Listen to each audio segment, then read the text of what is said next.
टायाव जोंनि मोनसे बिसायख'थिनि मेल खुंनाय जादों आरो बेवहाय रोजा रोजा सुबुंफ्रा फैना बाहागो लाफैदों। बेवहाय बर'जों लोगोसे गुबुन गुबुन हारिफ्राबो फैदों आरो दिनैनि बे गौमाखौ नायनानै बा गेदारिंखौ नायनानै जों बेखौनो बुंनो हायो जे रौता समस्तिया थांनाय बोसोराव जों जिखिनि डिफारेन्सआव देरहादोंमोन एबार डाबल डिफारेन्सआव देरहानो थांगासिनो दङ आरो रौताजों लोगोसे उदालगुरियाव गासै 10 जोंहा कन्स्टिटुवेन्सि दङ।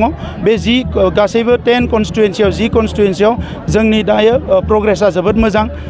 थांनायाव जोङो जेसेबां मोन्दोंमोन बेनिख्रुइ जोङो बांसिन मासि एबार जों उदालगुरि जिल्लायाव मोनगोन बियो रोखा जाबाय आरो हारसिंनो सरकार बानायनो थाखाय जिखिनि जोंनो अनजिमा नांगौ बे अनजिमानिख्रुइ बांसिन जोङो मासि मोनगोन एबा अनजिमा मोननानै जों सरकारखौ दानो हागोन।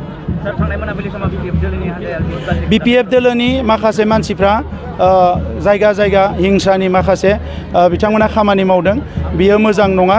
आङो बिथांमोनखौ खावलायदों जे डेम'क्रेसियाव जुक्तिजुक्ततानि गेजेरजों माखासे बाथ्रा बुंनायनि गेजेरजों स्किमफोर फोसावनायनि गेजेरजों नोंथाङा इलेक्सन गेलेनो हायो, नाथाय दादागिरि खालामोबा बुख्रेब सुख्रेब खालामोबा रायजोफ्राबो गाज्रि मोनो।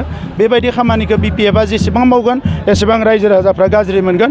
इउपिपिएलआ जेबो खथि जाया, मानोना आथिखालाव बेबायदि सोरबा गारि बुफायनाय दादागिरि खालामनाय बेफोर मानसिखौ मानसिफ्रा मिनियोसो, बेखौ रावबो गिया।